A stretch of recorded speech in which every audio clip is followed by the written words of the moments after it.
सामूंडी पट्टी के मुख़्तलिफ़ इलाक़नि में बरसात जो सिलसिलो जारी है।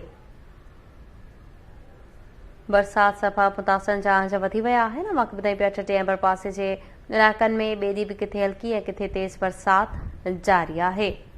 उॾेरोलाल ऐं भरपासे में तेज़ हवा सबबि घरनि जूं छतियूं उॾामी वयूं आहिनि। अमन जे बाग़नि खे बि नुक़सानु पहुतो आहे।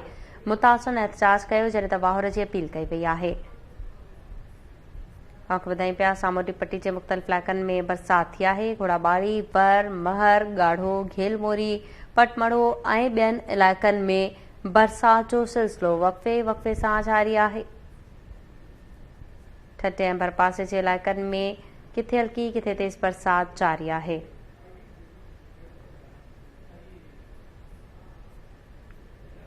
अवां ॿुधाई पिया ठटे ऐं भरपासे में ॿिए ॾींहुं बि बरसात जो सिलसिलो जारी है। तफ़सील मालूम कंदासीं। लाइन ते मौजूद है एजाज शेख जी। एजाज, बरसात के हवाले से कहिड़ा तफ़सील आहिनि?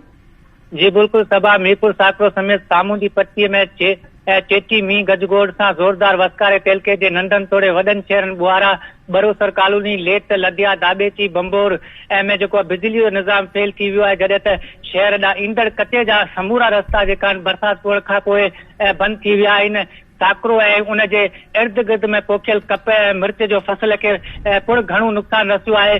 जॾहिं त साकरो में जेका मेन सिम नाले ते ठहियल पुल दही पट पइजी वई है।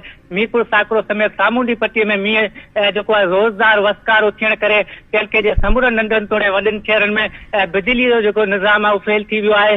जॾहिं त साकरो में भरपासे में पोखियल कप ऐं मिर्च जो फसल जेके कापारी ढक रसियो आहे। जॾहिं त साकरो मेन सिम नाले ते ठहियल पुल पुण दही पट पइजी वई है। काफ़ी कचे जा रस्ता जेका शहर ॾांहुं ईंदड़ पुण बंदि थी विया आहिनि। जी सबा। एजाज़ अहमद, तफ़सील ॿुधाइण लाइ महिरबानी।